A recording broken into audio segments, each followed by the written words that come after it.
देश में केरोसिन फेंक रहे हो, पूरे देश में आप केरोसिन फेंक रहे हो। आपने मणिपुर में केरोसिन फेंकी, आपने चिंगारी लगा दी। India is not in a good place. The BJP has spread kerosene all over the country. You need one spark and we'll be in big trouble. India, Bharat is a union of states. That is the line that is written in our constitution. India is not described as a nation. It is described as a union of states. India is doing certain things which are very, very destructive. बहुत सुनने को मिलता है भारत माता की जय, मगर ये भारत माता है कौन? ये है क्या? We are now fighting the BJP, the RSS and the Indian state itself. नमस्कार दर्शकों, मैं हूं नाविका कुमार और आप जुड़ रहे हैं मेरे साथ सवाल पब्लिक का शो पर।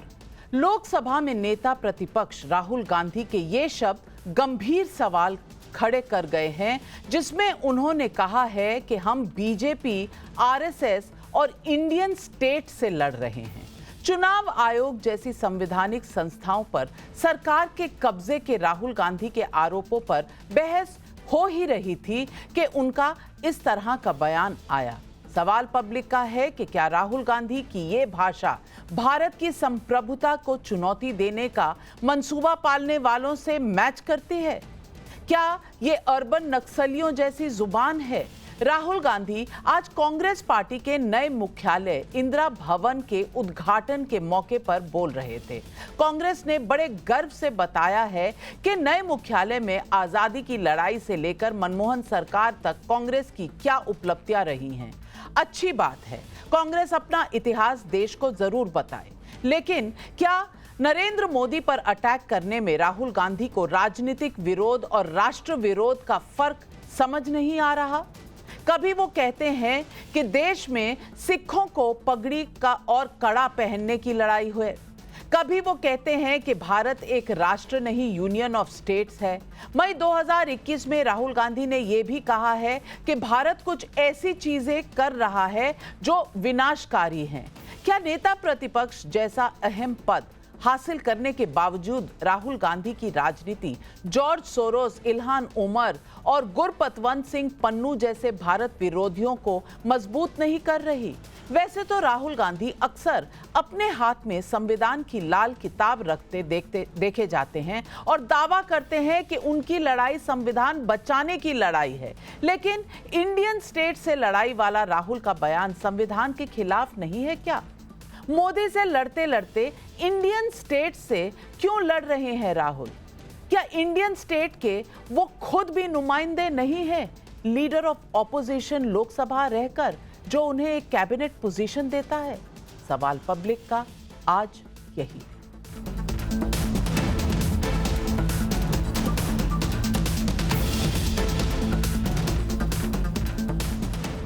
दो 2024 लोकसभा चुनाव में बीजेपी को 240 सीटों पर रोकने के बाद राहुल गांधी कहते थे कि हमने नरेंद्र मोदी की साइकोलॉजी तोड़ दी है, लेकिन उसके बाद हरियाणा और महाराष्ट्र विधानसभा में कांग्रेस की भारी हार के बाद हरियाणा में ईवीएम की बैटरी कसूरवार घोषित की गई।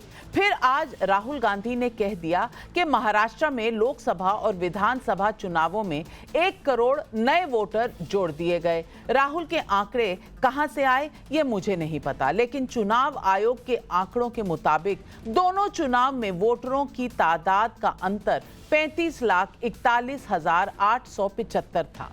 7 जनवरी को दिल्ली चुनाव की घोषणा करते वक्त चुनाव आयोग ने महाराष्ट्र चुनाव में वोटर टर्नआउट के फाइनल आंकड़े भी हेर फेर के आरोपों को आंकड़ों के साथ नकारा था। आज राहुल गांधी महाराष्ट्र में नए वोटर जोड़े जाने का वैसा ही आरोप लगा रहे हैं जैसा केजरीवाल दिल्ली में अपने वोटर काटे जाने का आरोप लगा रहे हैं। मैं यहां बता दूं कि किसी चुनाव के पहले तक नए वोटरों का नाम जोड़ा जा सकता है, वैसे ही चुनाव आयोग के सामने किसी संदिग्ध वोटर के नाम पर संदेह जताया जा सकता है। बहरहाल महाराष्ट्र की वोटर लिस्ट पर सवाल उठाने और जांच एजेंसियों के दुरुपयोग जैसे आरोपों के बीच राहुल गांधी ने इंडियन स्टेट से लड़ाई पर क्या कहा, आप खुद सुनिए। That do not think that we are fighting a fair fight. There is no fairness in this. If you believe that we are fighting a political organization called the BJP, that we are fighting a political organization called the RSS, you have not understood what is going on. The BJP and the RSS have captured every single institution of our country. We are now fighting the BJP, the RSS, and the Indian state itself. संविधान लागू होने के बाद अगर Indian state पर कभी देश की जनता के खिलाफ लड़ाई छेड़ने का आरोप लगा तो वो इंदिरा गांधी का आपातकाल ही था। लेकिन राहुल क्या कह रहे हैं ये समझ से परे है। सुनिए राहुल के बयान पर बीजेपी की प्रतिक्रिया।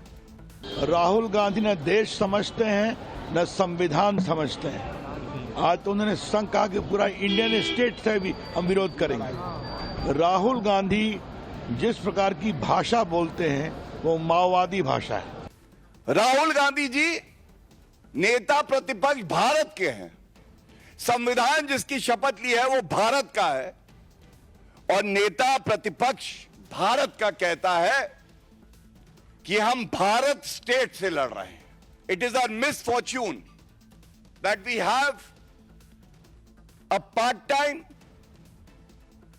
an irresponsible, immature leader of opposition in Rahul Gandhi, who also happens to be guided by forces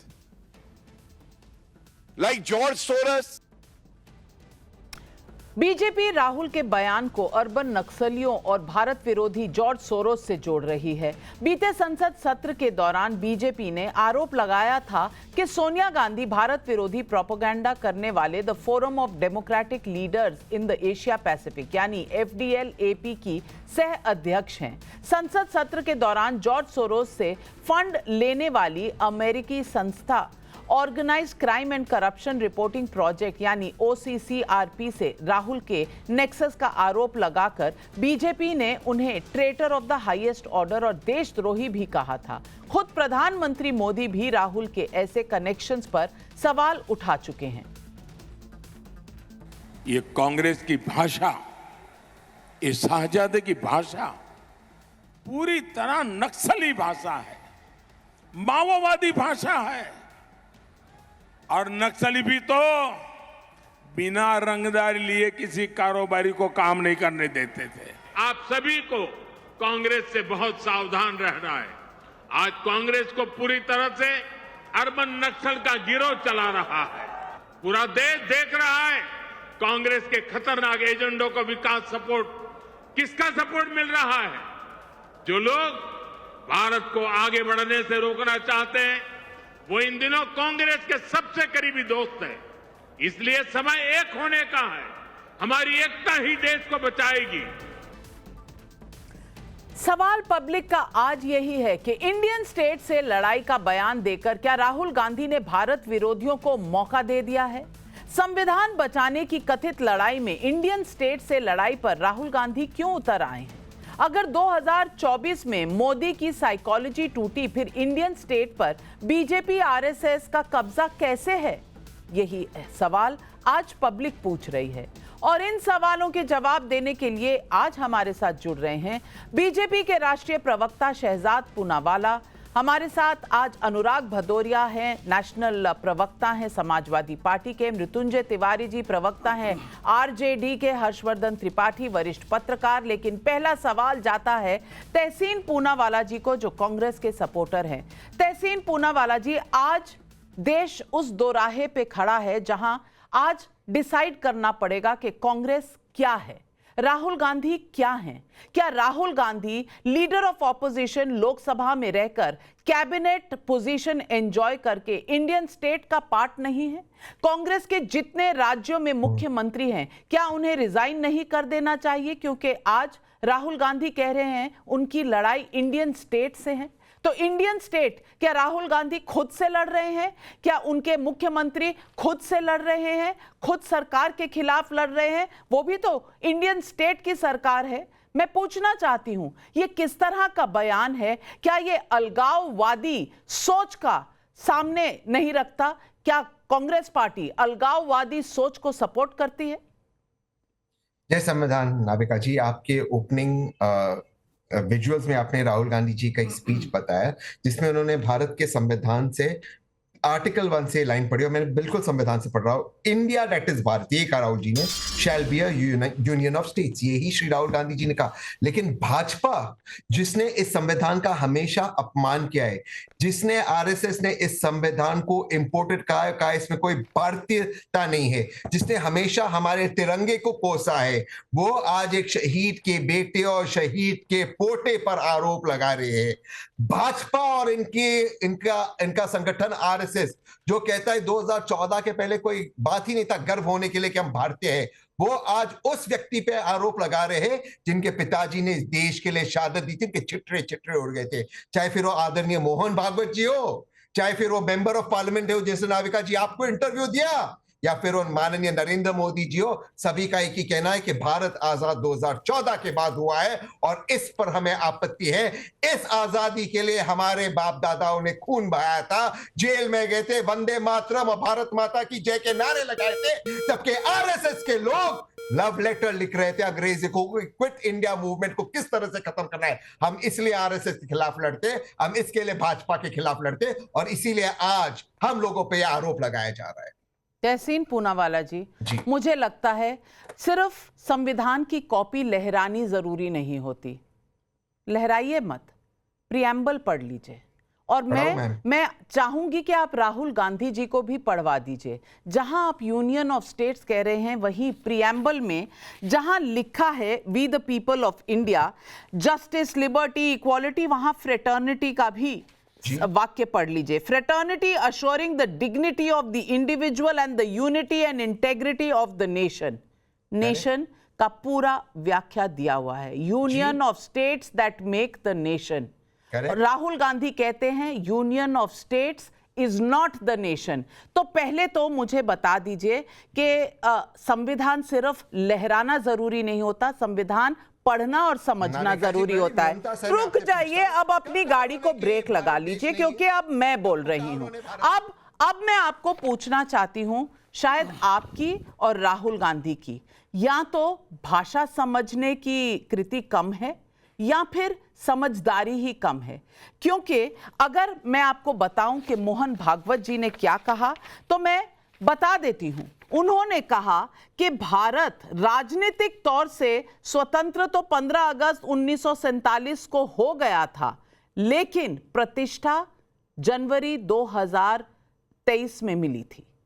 जनवरी 2024 बल्कि 2024 में मिली थी, यानी कि प्रतिष्ठा, मान मिला। ये उनका ओपिनियन है। उन्होंने कभी नहीं नकारा कि इस देश को स्वतंत्रता मिली ही नहीं थी। लेकिन शहजाद पूनावाला जी, आरएसएस की बात और मोहन भागवत जी की बात नासमझी है या ना समझने का ढोंग है? और ये वॉर ऑन इंडियन स्टेट क्या राहुल गांधी को अलगाववादी, नक्सल, माओइस्ट बनाता है या इस देश का लीडर ऑफ ऑपोजिशन? देखिए, वास्तविकता में राहुल गांधी ने आज ये स्पष्ट कर दिया है कि मोदी और बीजेपी विरोध में उतरते उतरते वो भारत और इंडिया के विरोध में भी उतर सकते हैं। इन्होंने अभी जय संविधान से शुरू किया। जय संविधान बोलने वाले आर्टिकल 12 में भारत के स्टेट, इंडियन स्टेट की परिकल्पना पूरी तरह से परिभाषित है। और इंडियन स्टेट में, जैसे कि नाविका जी ने बताया, लेजिस्लेचर भी है, पार्लियामेंट भी है। तो क्या राहुल गांधी ये कह रहे हैं कि कर्नाटका के स्टेट लेजिस्लेचर से भी उनकी लड़ाई है? चले, हमारी राजनीतिक रूप से हो सकती है। कर्नाटका से किससे लड़ाई है?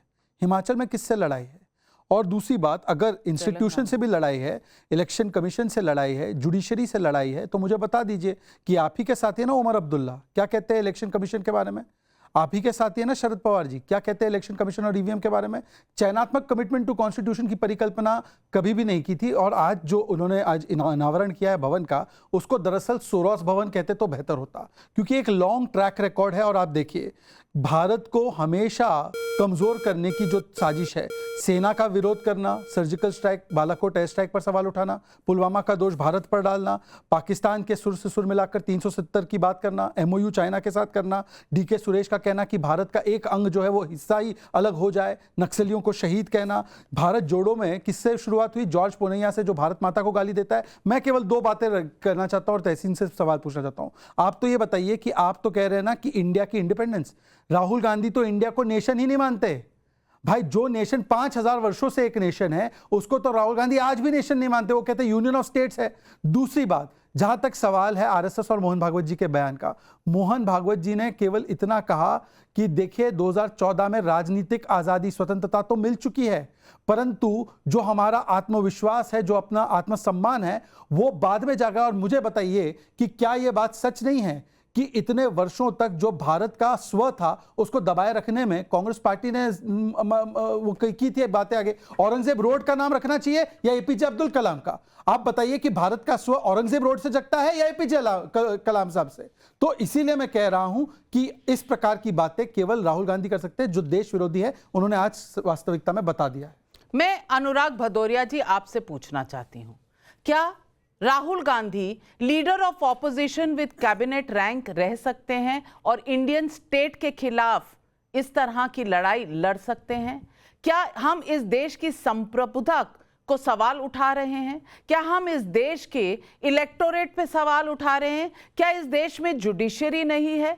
क्या Rahul Gandhi as leader of opposition, CBI, election commission, chief information commissioner, इन तमाम ऐसी पोजीशंस पर, चीफ विजिलेंस कमिश्नर, क्या इनकी नियुक्ति पर नहीं बैठेंगे? ये बार बार कहते हैं कि इंस्टीट्यूशंस फ्री नहीं हैं। क्या अब राहुल गांधी को रिजाइन नहीं कर देना चाहिए? क्या इन नियुक्तियों पे उन्हें नहीं बैठना चाहिए? आज सवाल तय करना पड़ेगा। आप लड़ भी रहे हैं इंडियन स्टेट से और इंडियन स्टेट का पूरा प्रोटोकॉल भी उठाना चाहते हैं, कैबिनेट मंत्री का रैंक भी उठाना चाहते हैं। यह कैसे हो सकता है?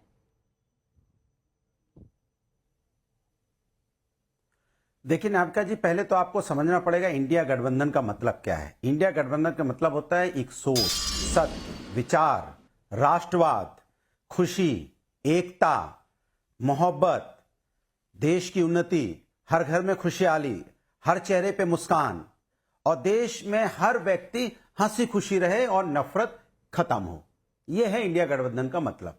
अब इंडिया गठबंधन का मतलब यह है, अगर बीजेपी नहीं समझ पाती है और उसमें से एक नई नई बात निकाल के लाती है। आप बताइए, हम अगर उत्तर प्रदेश की सरकार से लड़ रहे हैं और हम कहेंगे हम सरकार से लड़ रहे हैं, तो इसके मतलब क्या हो गया? स्टेट से लड़ रहे हैं, मतलब सरकार, जो वहां पे सरकार उससे लड़ रहे हैं, वो मेरा अधिकार है कि हम सरकार की गलत नीतियों के खिलाफ लड़ेंगे और सरकार को आईना दिखाएंगे। और अभी अभी तो बीजेपी के प्रवक्ता बोले कि राजनीतिक रूप से स्वतंत्रता 2014 में मिली, तो इसके मतलब उसके पहले राजनीतिक, जब अटल बिहारी वाजपेयी जी थे तब राजनीतिक स्वतंत्रता नहीं थी क्या? या उसके पहले आडवाणी जी थे, इनकी तब राजनीतिक स्वतंत्रता नहीं थी क्या? इसके मतलब बीजेपी नहीं आई है क्या? और 2023 में कहने प्रतिष्ठा मिली, आपकी अगर बात मान ले तो इसके मतलब इतने सालों से देश आजाद था तो क्या प्रतिष्ठित नहीं था क्या? क्या देश में कुछ नहीं हो रहा था क्या? अगर कुछ नहीं हो रहा था तो बीजेपी की सरकारें भी रही थी यहां पे, फिर बीजेपी की सरकार ने क्या किया था? तो इसके मतलब ये अपनी सरकार को भी कोस रहे हैं कि वाजपेयी जी ने कुछ नहीं किया। यहां 2023 में प्रतिष्ठा मिली, वाजपेयी नहीं दिला पाए थे, आडवाणी जी नहीं दिला पाए थे, राजनीतिक स्वतंत्रता भी नहीं दिला पाए थे, 2014 में मिली। कैसी कैसी बातें करते भाई। इन्हीं के एक सांसद जी कहती थी असली आजादी 2014 में मिली। अरे कैसी बातें कर रहे हो भाई, यहां लोग शहीद हो गए, भगत सिंह जी शहीद हो गए, चंद्रशेखर आजाद शहीद हो गए, अशफाकुल्लाह शहीद हो गए, लोगों के घर के चिराग उन्होंने अपने उजाड़ दिए, अपने आप को शहीद कर दिया देश को आजादी दिलाने में, और आप कह रहे हो कि देश आजाद 2014 में हुआ है। ये लोग जो तिरंगे ये किसने कहा है? ये किसने कहा है? एक सेकंड में नाविका जी, मैं इसको करेक्ट कर अनुराग दूं, भदौरिया, मैं वरना ये आपसे आजकल पूछ क्लिप्स रही हूँ, बनाते हैं। क्या Rahul Gandhi India versus India कर रहा है? आप इंडिया नाविका जी- गठबंधन की बात कर रहे हैं। इंडिया गठबंधन तो अब मरहूम इंडिया गठबंधन है, अब तो है नहीं ना गठबंधन, नाविका क्योंकि जी- लोकसभा चुनाव के लिए बना था, अब कोई लोकसभा चुनाव नहीं है। नाविका जी एक सेकंड, मैं चाहता हूं कि पहले ही मैं इसका शिकार हो चुका हूं, मैं आगे नहीं होना चाहता हूं। देखिए, इंडिया- फेक न्यूज ने, नाविका जी एक एक करके प्लीज ले एक-एक लीजिए, करके, क्योंकि मुझे अनुराग भदौरिया कंप्लीटली जी। मिसकोट किया गया है। मैं पीसीआर से रिक्वेस्ट करता हूं, मुझे कंप्लीटली मिसकोट किया गया है। मैंने कहा कि राजनीतिक स्वतंत्रता तो बहुत पहले मिल गई थी हमें, परंतु यह बात हकीकत है कि जो हमारा स्व तत्व है, जो हमारी प्रतिष्ठा है, वो जागृत तब हो रही है जब हम अपने असली सांस्कृतिक धरोहर पर वापस लौट कर आ रहे हैं, जैसे कि एपीजे अब्दुल कलाम, नॉट औरंगजेब। और इसमें भी यदि इसको भी मोड़ तोड़कर अगर प्रस्तुत करना है तो मैं क्या ही बताऊं। और इंडिया अलायंस, सुन लीजिए सर, मैंने आपके बीच में नहीं बोला अनुराग जी, एक भी शब्द आपके बीच में नहीं बोला। मैं आपसे रिक्वेस्ट करता हूं, आप अपनी बारी में, मैं अपनी बारी में। बहुत हो गया ये तू में मैं सड़क छाप डिबेट, प्लीज रिक्वेस्ट कर रहा हूं आपसे। मैं आपसे पूछा, आपने अभी बोला इंडिया अलायंस बहुत अच्छा कर रहा है, अरे करिए इंडिया अलायंस। कहां है पंजाब में, कहां है बंगाल में, केरल में कहां है, दिल्ली में कहां है आपका इंडिया अलायंस? और यूपी में है तो कांग्रेस को एक आध दे देते बाइपोल की सीट। आखिरी बात, और स्पेसिफिकली जवाब चाहता हूं, बाकी सब तो छोड़ दीजिए। इंडियन स्टेट और इंडियन गवर्नमेंट में अंतर है। इंडियन स्टेट में लेजिस्लेचर भी है, इंस्टीट्यूशंस भी है। इंडियन गवर्नमेंट आप कह सकते हैं मोदी गवर्नमेंट है, यूपी गवर्नमेंट योगी गवर्नमेंट है, पर इंडियन स्टेट में सेना भी है, जिसके बारे में राहुल गांधी कहते हैं तो हमारे जवानों को अरुणाचल प्रदेश में पीट रहे हैं। मैंने कहा हिंदुस्तान की प्रेस मुझसे इनके बारे में एक सवाल। अब मुझे बताइए अनुराग जी, चीन के विषय में तो मुलायम जी कभी कॉम्प्रोमाइज नहीं करते थे ना। ये कह रहे कि चीन की सेना हमारी सेना को पीटती है। अनुराग जी बताइए, ये इंडियन स्टेट, इंडियन सेना, इंडियन इंस्टीट्यूशन के खिलाफ सुपारी लेने का ये कौन सा सोरोस वाला एजेंडा है? आप साथ में इसके बोलिए अनुराग जी।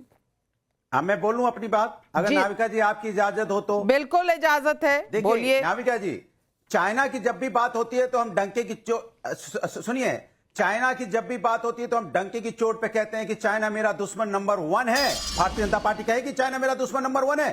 चाइना नंबर दुश्मन 1 है, ये हमने शुरू से आदरणीय नेताजी ने पार्लियामेंट में खड़े होकर कहा था। तो फिर आपने चाइना के यहां पे क्यों बुलाया, क्यों आपने झूला झूला, क्यों आपने इतनी मित्रता बढ़ाई, और बाद में क्या हुआ? झगड़ा हुआ ना, हमारे लोग शहीद हुए ना। सवाल का जवाब नहीं देते हो आप बताइए, रमेश बिधूड़ी क्या बोलता घूम रहा है? कितनी बार बोलेगा महिलाओं के बारे में? क्या आतिशी जी आम आदमी पार्टी की लीडर हो सकती है, लेकिन देश की सम्मानित नागरिक भी है, महिला भी है। अब उनको हिंट नहीं बोल देगा और आप चुप बैठे रहोगे। कहीं पार्लियामेंट के अंदर में कुछ बोलेगा, कभी किसी के और हम बोलना नहीं चाहते क्या किसी के बारे में और बोला था कि कैसे कैसे शब्दों का इस्तेमाल कर रहा है। और आप कह रहे हो ये व्यक्ति क्या हिंदुस्तान की संस्कृति संस्कार को अपना रहा है? ये आपके संस्कृति संस्कार है भारतीय जनता पार्टी? मुझे तो आप सिर्फ इतना बता दीजिए, अनुराग भदौरिया जी, अनुराग भदौरिया जी, क्या आप समझते हैं राहुल गांधी ने जो कहा कि उनकी लड़ाई इंडियन स्टेट से है, यानी कि इस देश की आर्मी, इस देश की नेवी, इस देश के एयरफोर्स, इस देश की कोर्ट्स, इस देश की जुडिशरी, इन सब से है? क्या आप राहुल गांधी का समर्थन करते हैं, हां या ना? जितना हां या ना? जितना मैं समझा हूं उतना यह है कि हम सरकार, सुन लीजिए, हम सरकार से लड़ रहे हैं। सरकार जो अन्याय कर सरकार रही का है, मतलब होता है, और मैं समझती हूं आपको इतना अंग्रेजी, इतनी हिंदी तो आती है कि सरकार का मतलब होता है इंडियन गवर्नमेंट, इंडियन स्टेट होता है जो पूरा गवर्नमेंट का जो स्ट्रक्चर है, जिसमें राज्य की सरकारें भी आती हैं। अगर आपको इतना भी नहीं पता, अगर पॉलिटिकल साइंस का इतना भी इल्म आपको नहीं है, तो आप पॉलिटिक्स में क्या कर रहे हैं, राहुल गांधी क्या कर रहे हैं, मैं नहीं जानती। लेकिन देश की जनता आज इस सवाल से नहीं हटने वाली। और मृत्युंजय जी, मेरा सवाल आपसे भी यही है, क्या आपकी लड़ाई नरेंद्र मोदी से है या आपकी लड़ाई भारत से है? क्या आपकी लड़ाई नरेंद्र मोदी की सरकार से है या आपकी लड़ाई इस देश के आर्मी से है, इस देश की जुडिशरी से है, इस देश के सारे जो इंस्टीट्यूशंस हैं, जिसमें सारे स्टेट गवर्नमेंट्स भी आते हैं, क्या इससे है? मैं पूछना चाहती हूं, पूरे तंत्र से लड़ रहे हैं या नरेंद्र मोदी से लड़ रहे हैं, नरेंद्र मोदी सरकार से लड़ रहे हैं? देखिए नाविका जी, हमारी लड़ाई भाजपाई से है, हमारी लड़ाई दंगाई से है, हमारी लड़ाई उन्मादी से है, हमारी लड़ाई विध्वंसकारी शक्तियों से है, हमारी लड़ाई है नफरत फैलाने वालों से। यही तो लड़ाई है। और जब हम लोग इंडिया गठबंधन के लोग, राहुल गांधी जी बीजेपी की सरकार के नीतियों का विरोध करते हैं तो ये लोग हल्ला करते हैं कि ये देश के विरोध में इन्होंने कह दिया, देश के विरोध में इन्होंने कर दिया। ये देशभक्ति का पाठ ये पढ़ाएंगे नकली लोग। ये आरएसएस में कब से राष्ट्रीय ध्वज फहराया जाने लगा? इसके पहले राष्ट्रीय ध्वज फहराया था। जिनका स्वतंत्रता के आंदोलन में कोई योगदान नहीं रहा, वो ज्ञान दे रहे हैं आजादी पर। ये कह रहे हैं कि आजादी 14 में मिली, कहते हैं 24 में मिली। ये क्या बोल रहे हैं? उन असंख्य सेनानियों का, स्वतंत्रता सेनानियों का, जिनके कुर्बानी दी देश के लिए, उनका अपमान है। इससे बड़ा अपमान हो ही नहीं सकता है।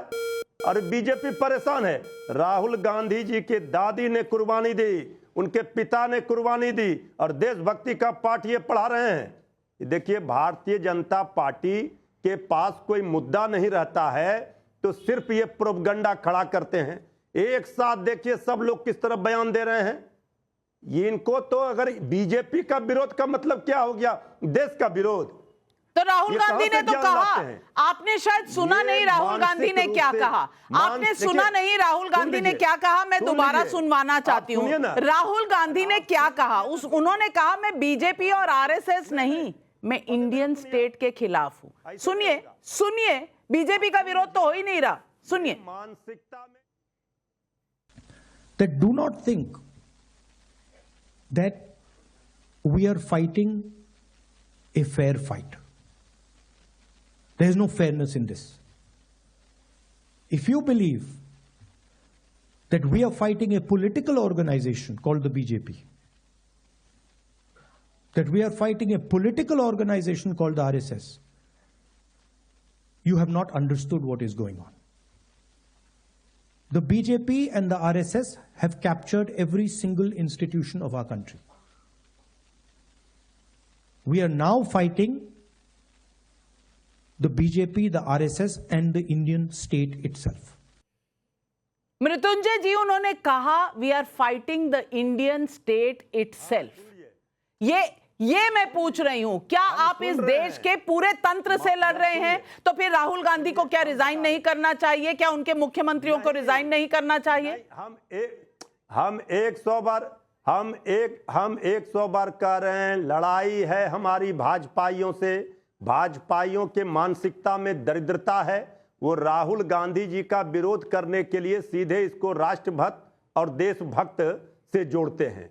ये ना राम के हैं और ना देश के हैं। भगवान राम को आप क्या जाने, आप तो राम मंदिर जाने से कतराते हैं। लेकिन हर्षवर्धन त्रिपाठी जी, मैं समझ नहीं पा रही कि मेरा सवाल इनको समझ नहीं आ रहा या समझना चाह नहीं रहे, क्योंकि बार बार पूछ रही हूं कि देश का तंत्र और बीजेपी की सरकार में फर्क है, लेकिन बार बार ये कह रहे हैं हम बीजेपी के खिलाफ है। तो इंडियन स्टेट है क्या? और मोहन भागवत जी ने क्या कहा, जरा आप ही समझा दीजिए। नवगा जी, सबसे पहले तो ये कि मोहन जी ने कहीं ये नहीं कहा है कि 15 अगस्त को हमें स्वतंत्रता नहीं मिली। बड़ी स्पष्टता से उन्होंने कहा कि 15 अगस्त 1947 को हमें राजनीतिक स्वतंत्रता मिली। हम अपने मन के मालिक हुए, हमने अपना संविधान बनाया, हमने अपने देश को जिस तरह से चलाना है वो चलाने का अवसर मिला, लेकिन हम उस तरह से नहीं कर पाए। हमारी जो आध्यात्मिक चेतना थी, हमारे जो स्व का जागरण था, वो जब राम मंदिर की प्राण प्रतिष्ठा हुई उस दिन हुआ। अब ये राहुल गांधी न माने, दूसरी पार्टियों के लोग न माने, लेकिन जो हिंदू जनमानस है वो ये मानता है। अब सवाल यहां दूसरा आता है, राहुल गांधी ने जो कहा उसका मतलब क्या है? भाई, इंडियन स्टेट से लड़ाई कौन कौन लड़ा है? इंडियन स्टेट से लड़ाई जितने आतंकवादी संगठन हैं जो भारत को ध्वस्त करना चाहते हैं वो इंडियन स्टेट से लड़ाई लड़े। ISIS लड़ रहा है, हिजबुल्लाह लड़ रहा है, हिजबुल मुजाहिदीन, लश्कर ए तैयबा लड़ रहा है, पाकिस्तान लड़ रहा है, उनकी जो ISI खुफिया एजेंसी वो लड़ रही। इसके अलावा जो दुनिया के देश हैं जो कहा जाता है अलग अलग डीप स्टेट जो होंगी वो लड़ रही होंगी, क्योंकि भारत बड़ा होगा, उसकी ताकत बड़ी होगी, तो वो लड़ रही। यानी इंडियन स्टेट से जो लड़ता है, चाहे वो नक्सल आतंकवादी हो, चाहे वो इस्लामिक आतंकवादी हो, चाहे वो किसी और तरह से भारत का नुकसान पहुंचाता है, हम क्या कहते हैं, उसको हम भारत विरोधी कहते हैं। लेकिन अगर कोई देश के भीतर हो तो उसको क्या कहेंगे, उसको देश विरोधी कहेंगे, देशद्रोही कहेंगे। लेकिन हम इन सब को ये सब कहते हैं, राहुल गांधी हमारे लिए नेता प्रतिपक्ष है, क्योंकि वो चुन कर आए हैं। हम राहुल गांधी को नेता प्रतिपक्ष कहते हैं। दुर्भाग्य ये कि राहुल गांधी अपनी उस जिम्मेदारी को नहीं समझ रहे हैं और वो रिपीट ऑफेंडर है। ये ऐसा नहीं कि पहली बार किया है, वो लगातार ये कहते आए, विदेश जाकर कहते हैं कि भाई अमेरिका और यूरोपीय यूनियन के देश बेखबर हैं, भारत में लोकतंत्र समाप्त हो गया। वो भारत की जनता, भारत को जिसको जनता जनार्दन कहते हैं लोकतंत्र में, उसका अपमान करते हैं। वो जब ये कहते हैं तो ठीक यही बात नक्सली भी कहते हैं, हमारा जल जंगल जमीन कब्जा कर लिया। तो वो क्या स्टेट से लड़ते हैं, तो क्या भूपेश बघेल की सरकार से नहीं लड़ते हैं और विष्णुदेव साय की सरकार से लड़ते हैं? ऐसा नहीं है, वो कांग्रेसी नेताओं को उड़ा देते हैं, स्टेट से लड़ते हुए हत्या कर देते हैं। राहुल गांधी को जरा सा भी शर्म हो तो अपने बयान के लिए माफी मांगनी चाहिए। यह विशुद्ध रूप से देश विरोधी, लोकतंत्र विरोधी और संविधान विरोधी बयान है जो कोट पॉकेट बुक लेकर वो घूमते रहते हैं। बिल्कुल, और ये मोहब्बत की दुकान कहां से है ये मैं नहीं जानती, लेकिन जनता सवाल पूछ रही है। युवराज पाटिल का सांगली महाराष्ट्र से सवाल है, राहुल गांधी का आज का बयान क्या उसी एजेंडे पर आधारित नहीं है जिस एजेंडे के तहत एक अंग्रेज अफसर A.O. ह्यूम ने कांग्रेस की स्थापना की थी? कुलदीप गोनियाल का नोएडा से सवाल है, तो क्या एनडीए के 20 राज्यों से विपक्ष के 10 राज्य आपस में लड़ेंगे? क्या राहुल गांधी यही चाहते हैं? अशरफ अली का अनूपपुर मध्य प्रदेश से सवाल है, देश का किसान परेशान है, महंगाई में राहत नहीं, रोजगार नहीं मिल रहा है, फिर बीजेपी लगातार जीत क्यों रही है? फिर संस्थाओं पर कब्जे के राहुल के बयान में दम नहीं है? सवाल, पहला सवाल तहसीन पूनावाला जी आप जवाब दीजिए और फिर शहजाद जी आपके पास आते हैं। नाविका जी, सिर्फ ह्यूम जी नहीं, दादा भाई नौरोज जी मुंबई से, त्याब जी पुणे से, लोग बहुत सारे फाउंडर्स थे कांग्रेस पार्टी के। लेकिन ये तो उम्मीद की जा सकती है भाजपा सिर्फ यही एक ही चीज बताएगी। हम मूल सवाल पे आते हैं। ये सवाल पब्लिक का है, पब्लिक का अपमान मत कीजिए। क्योंकि मैं बिल्कुल नहीं कर रहा हूँ, क्योंकि भाजपा हमेशा गलत इंफॉर्मेशन फैलाती है। मैं प्लीज 2 या 3 चीज कहना चाहता हूं। राहुल गांधी जी के पिताजी ने, उनकी दादी ने इस मुल्क के लिए शहादत दी है। उनको कम से कम भाजपा राष्ट्रवाद ना सिखाए, पहली बात है। दूसरी बात, मैं दोबारा से कह रहा हूं, मैं बिल्कुल मानता हूं जो मोहन भागवत जी ने कहा, मैं उसको देशद्रोह नहीं मानता हूं। लेकिन क्या माननीय आदरणीय मोहन भागवत जी को 2014 या 2023 के पहले गर्व नहीं था भारतीय होने का? क्या जिस मेंबर ऑफ पार्लियामेंट ने आपको इंटरव्यू दिया, वो तब तो मेंबर ऑफ पार्लियामेंट नहीं थी, वो तो केवल एक एक्ट्रेस थी, जब उन्होंने कहा सही मायने में आजादी 2014 में मिली, उसके बाद भाजपा ने उनको रिवॉर्ड किया, उनको एमपी बनाया, क्या उनको गर्व नहीं था? मैं आपसे पूछता हूं नाविका जी, और क्योंकि बात आतंकवादी की हुई, मैं अपनी बात समाप्त करता हूं। किसी पर आतंक का इल्जाम लगा हो और कोर्ट ने कहा हो हम ये इल्जाम नहीं हटाएंगे, ये टेररिस्ट कोर्ट ने कहा, टाडा कोर्ट ने कहा, उसके बावजूद उनको टिकट देकर एमपी बनाना, क्या ये देश हित में है या देश के खिलाफ है? अगर ये देश के खिलाफ है तो ये पाप भारतीय जनता पार्टी ने प्रज्ञा ठाकुर जी के साथ किया है, क्योंकि उन पे आज भी देशद्रोह, टेररिज्म के चार्जेस लगे। उससे ये गलत है, कोर्ट ने मना किया था चार्जेस हटाने के लिए। तो आज मैं पूछता हूं, देश के खिलाफ कौन सी पार्टी है? कौन सी पार्टी ने इस मेरे संविधान को इंपोर्टेड कहा था, मेरे तिरंगे का अपमान किया था? मैं आपसे पूछता हूं नाविका जी। शहजाद पूनावाला जी जवाब। पहले तो नाविका जी, फिर से एक बार मेरे बयानों को मिसकोट करने की कोशिश की जा रही है, तो मैं साफ कर दूं कि राजनीतिक स्वतंत्रता 47 में ही मिली थी। 2014 के बाद की जो बात हम कर रहे थे वो किसी और संदर्भ में, जो स्व जागृत करने के संदर्भ में, तो कृपया करके इसके क्लिप्स ना बनाएं और झूठा अफवाह ना फैलाएं। दूसरी बात मैं पूछना चाहता हूं, अभी देखिए अनुराग भदौरिया ने कहा कि हम चाइना के सख्त विरोधी है, तो भाई जब चाइना के साथ MOU है एक पार्टी का, उसके बारे में क्या कहेंगे अनुराग जी आप? जब डोकलाम में सेना आई टू आई देख रही थी चाइना को, तो तब उसके साथ जाकर कौन पीठ पीछे खाना खा रहा था, कौन कर रहा था साजिश? और बता दीजिए कि कौन भारत की सेना पिट रही है ये कह रहा था, उस पर आपने स्टैंड ही नहीं लिया। चलिए छोड़ देते हैं, दूसरी बात पे आते हैं।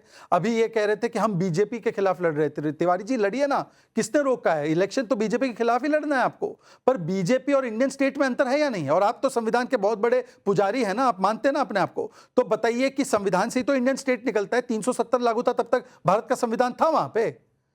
कौन सा था संविधान? अंबेडकर जी का संविधान था वहां पे। और उसका विरोध कौन कर रहा है जब संविधान लागू हुआ, जब वाल्मीकियों को आरक्षण मिला? उसका विरोध कर रहे हैं एनसी के साथ आप सब लोग मिलकर। आप बता दीजिए कि हम 370 के हटने के पक्ष में हैं। और आखिरी बात, आप बोल रहे हैं नफरत और बाकी विध्वंसकारी नीतियों की बात। बताइए कि मुस्लिम को आरक्षण देना ये संविधान के तहत है या संविधान के खिलाफ है? वोट जिहाद की बात करना ये नफरत फैलाना है, ये प्यार फैलाना है? और नफरत फैलाने की बात तो आप एक दिन करते थे उद्धव सेना के खिलाफ, वो 6 दिसंबर को शौर्य दिवस मानते हैं। अब बताइए कि आप मानते कि नहीं मानते 6 दिसंबर को? मृत्युंजय जी जवाब दीजिए। आप उनके और खिलाफ हैं। मृत्युंजय जी एक सवाल मैं भी जोड़ रही हूँ। आप कह रहे हैं कांग्रेस ने इतने बलिदान दिए हैं, कितनी सीटें देंगे? बिहार के चुनाव में कांग्रेस पार्टी को बलिदान दिए है ना पार्टी ने देश को बनाने के लिए। देखिए वो तो जब समय आएगा तब हम किसको कितना सीट देंगे। 243 सीट पर यहाँ इंडिया गठबंधन महागठबंधन बिहार में चुनाव लड़ेगी। इस पर आप अभी चिंता छोड़ दीजिए। क्यों छोड़ अभी जो ज्ञान दे रहे थे भाजपा के भाई, हमारे भाजपा के भाई ज्ञान दे रहे थे, उनसे पूछिए अभी कितना 10-11 वर्ष हुआ है ना सत्ता में बीजेपी को आने से। जिसने 50 वर्षों से ज्यादा समय तक जिस कांग्रेस ने राज किया, जिस कारण से आज सारे जहां से अच्छा हिंदुस्तान हमारा क्यों कहा जाता है, कि भाजपाइयों के कारण। एक वाक्य पूछूं, क्या योगदान है 1975 में सारे कांग्रेस के कारण, एक सेकंड, कांग्रेस के कारण सारे जहां से अच्छा हिंदुस्तान हमारा, नहीं कांग्रेस के कारण कहा जाता है। नाविका जी अरे कांग्रेस ने शासन किया देश में, केवल एक कितने वर्षों तक किया है? ठीक है, क्या सवाल कर रहे हैं? नहीं अगर मृत्युंजय जी फक्र है हिंदुस्तान का दुनिया में, बिल्कुल सही है। कांग्रेस ने बड़ा लंबा राज किया है मृत्युंजय मोदी जी के कारण है। मृत्युंजय जी बहुत अच्छी बात है। ये मृत्युंजय जी एक वाक्य, केवल एक वाक्य मत होइए। नहीं अभी रुकिए, नहीं एक वाक्य नहीं, अभी रुक जाइए, अभी रुकिए। आप बहुत थोक भाव में सवाल कर रहे थे। नहीं आप थोक भाव में ही राजनीति करते हैं, मुझे पता है। ठोकना और भाव लगाना यही आपकी राजनीति है, ठोकना भी और भाव भी लगाना। पर मेरी ठोक भाव की राजनीति नहीं है। 75 में भारत के संविधान का सम्मान हुआ, आया ना? करते हैं 75 में भारत के संविधान का सम्मान हुआ, आया ना? संविधान का ज्ञान मत दीजिए। अरे 75 में हुआ, आया ना? बोलिए ना। दीजिए संविधान को रौंदने वाले संविधान पर ज्ञान देंगे। अरे 75 में क्या हुआ संविधान के साथ? आप बोल रहे थे 2014 में आजादी मिली, अभी आप बोले 2014 में आजादी मिली। मैंने ये कहा मैं करेक्ट भी कर रहा हूं, बोल रहे फिर भी झूठ बोले जा रहे हैं। इस देश का आपने करेक्ट नहीं, आप निकालिए पूरा निकालिए। अभी देखिए क्लिपिंग में पता चल जाएगा क्या बोले आप। मैं फिर से कोट कर रहा हूं, आपके क्लिपिंग के तो क्लिप कट करके आप लोग क्लिप कराते रहते हैं। मैंने कहा कि राजनीतिक आजादी तो मिल चुकी है, पर हमारा 2014 के बाद आत्मसम्मान जागृत हुआ है। ये कोट अनकोट किया है।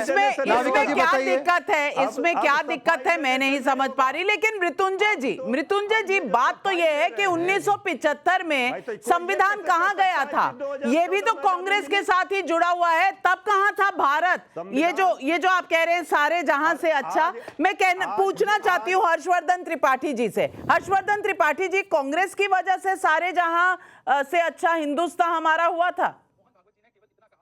नविका जी, जिनके लिए 15 अगस्त 1947 और अंग्रेजों की 200 साल की गुलामी के पहले भारत नहीं था, उनको संकट होगा।